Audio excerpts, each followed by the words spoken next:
మేమేం బంగ్లాదేశ్ కాదు, నేపాల్ గాదు, పాకిస్తాన్ గాదు, భూటాన్ గాదు.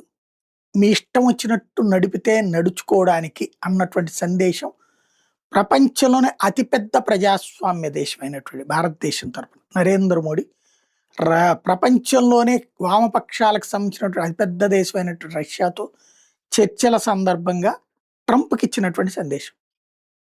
ఊరుకూరికినే బెదిరించి, ఒత్తిడి చేసి, సిల్లీగా వ్యవహరించేటటువంటి ట్రంప్ అంటే ఒకప్పుడు మంచి స్నేహితుడు అన్నటువంటి మోడీకే చిరాకేసింది.